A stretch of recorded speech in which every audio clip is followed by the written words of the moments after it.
The Three Pens. Once upon a time there was a king who had 3 sons. The 2 elders were very clever, but the little one was so simple that they nicknamed him El Lilo. Feeling the king that soon one of his sons would have to inherit the kingdom, he thought that he had to leave the things tight so that there were no problems by whom he would inherit the throne, so he put his children to test. That one of you who brings me the most beautiful tapestry will be king when I am no longer there.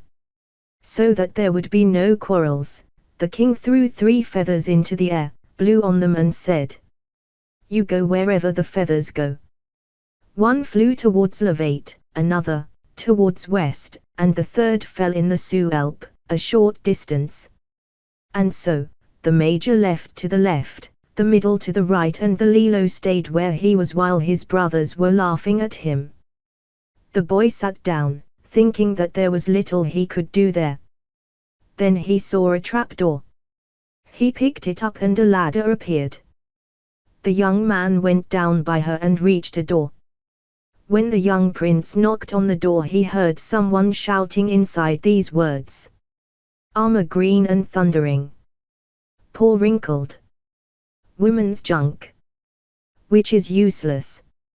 Who is out there? I want to see right away." The door opened. Before the prince appeared a huge and fat toad surrounded by other smaller ones. The toad asked the young man what he wanted, to which the boy replied, "I'm going in search of the most beautiful and exquisite tapestry in the world." The toad addressed the little toads and said, "Armor green and thundering. Paw wrinkled. Women's junk. Which is useless. That big box you're going to bring me." The youngest toad went to look for the box and from it took out the most beautiful tapestry in the world. When the young man showed him to his father, he named him an heir. But the elders were not willing to accept it and asked their father for a second challenge. The king accepted and promised the kingdom to the one who brought the most beautiful ring. He blew the feathers, which fell like the first time, so that each took the same path again. The young prince went back down the stairs and told the toad what he was looking for. He gave it to her. But when the prince showed him to his father and he renamed him heir, the elders protested. So the king threw a third challenge: the one who brought the most beautiful woman would inherit the kingdom. He threw the feathers, which fell again like the previous times. The young prince went to see the toad, who got him a beautiful maiden in a beautiful carriage. The king gave him the prize again, but his brothers resisted.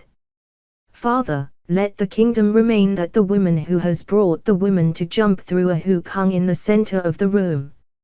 As they had brought the first lofty peasant, they thought she had it easy, while the maiden would not have the ability to jump.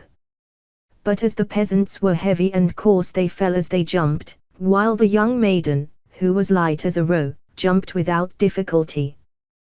Thus it was as El Lilo inherited the crown and reigned for many years with prudence and wisdom.